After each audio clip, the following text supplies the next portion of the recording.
how did you feel when Ashraf went jail for the machine? I felt kind of like... That was the first, he was the first one, innit? Yeah. Where it type up. Yeah, I felt a bit... I felt away kind of because the circumstance wasn't called for. You know what I mean? I don't know what actually happened on the day. I don't know why the police warden even felt that he had something on him. He just didn't think, did he? I just don't think he was thinking, man. Yeah. You know what I mean? And that's what it was, really. Like, because as far as having it in his possession, that's understandable at the time because of the pressures of the streets and that. But just in the way in which he did, yeah, the way I thought that as well. I thought, whoa, you know, like, because you got a machine on you and a traffic warden or someone's chatting shit, you just be quiet. Yeah, it's a traffic warden, isn't it? No, you just be quiet because I got one machine. I'm just gonna be quiet. But anyway, boom. So that was the first. That was so because obviously there was other bits what came into it to then kind of.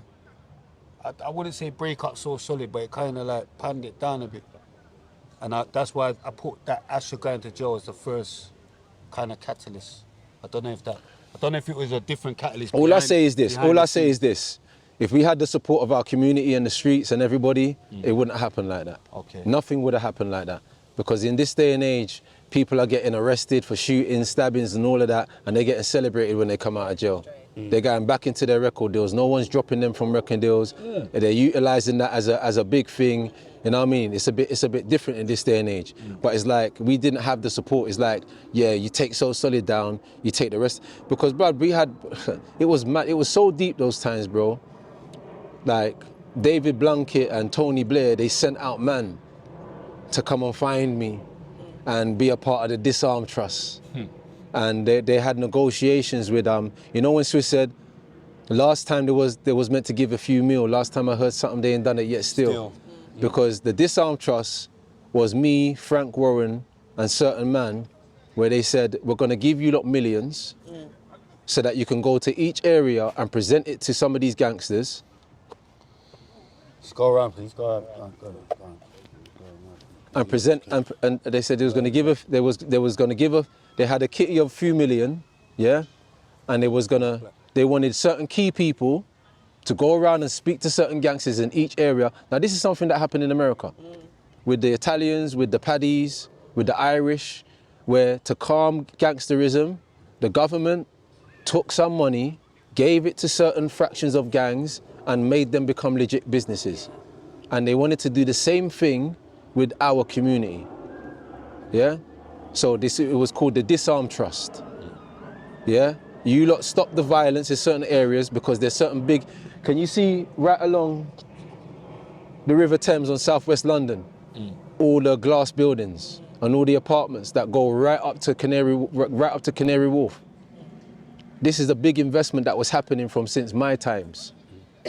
And what they saw is that a lot of men them were connecting from the streets because of the influence of So Solid and many other people. And they knew that if they could set up a Disarm Trust and fund certain of these gangs, then they would stop a lot of violence on the streets. So they sent certain men out to me. Even when certain men was getting nicked, they were walking out police stations, bro, in the UK. No further action. You wasn't even involved in one of those cases, bro. No further action. Yeah, no further action. You understand what I'm saying?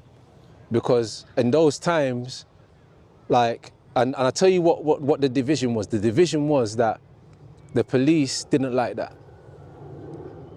Fucking giving these gangsters fucking what? We've got cases on them all. We're going for them now. So the government was like, unless you've got strong cases against them, we'll rather just give them this opportunity so that big investors could come, solidify their investments, put some money into London and continue going. They had to drop the crime rate and they had no control over what.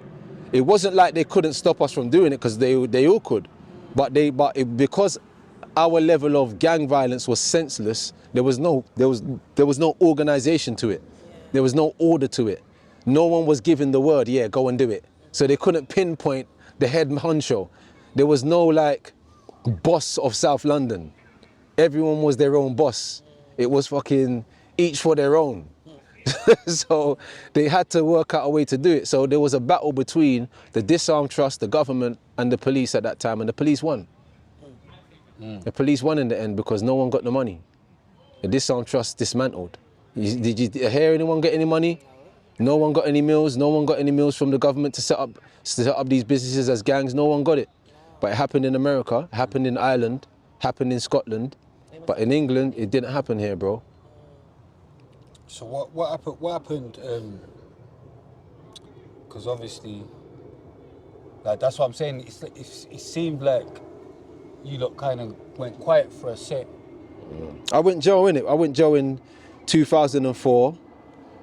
Yeah, and when I went jail, this is why, like, it wasn't rocket science to kind of understand who was the person holding it all together.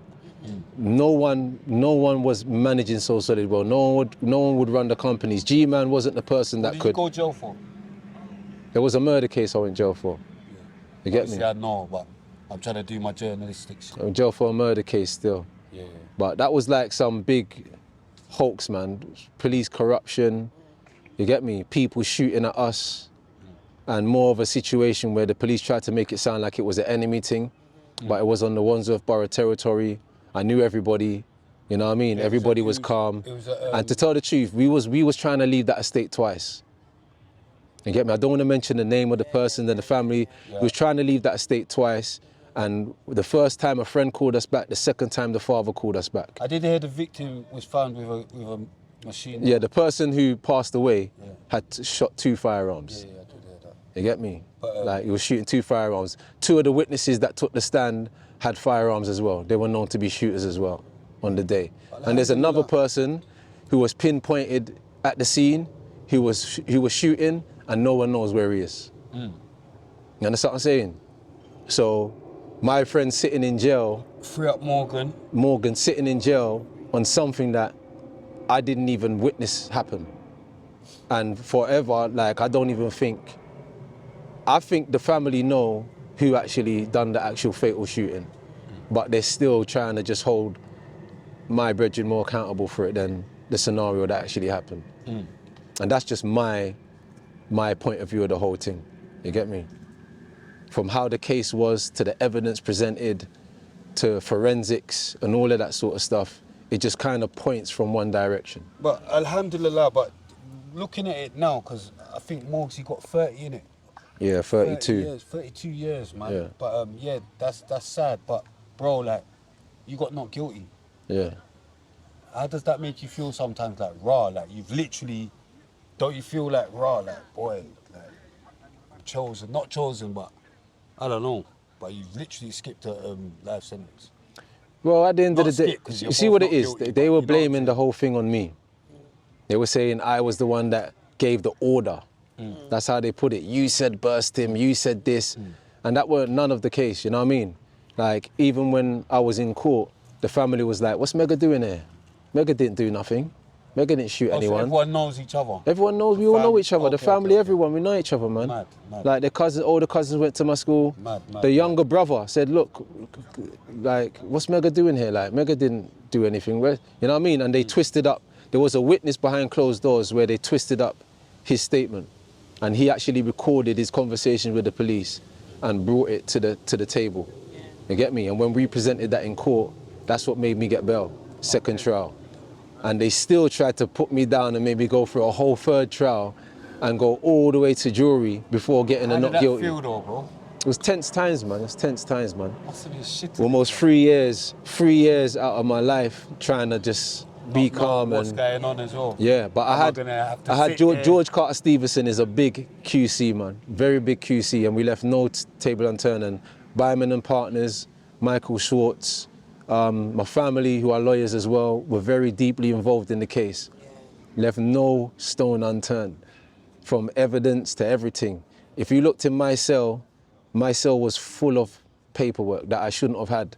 You know, uncensored and all of that, and censored and all of that.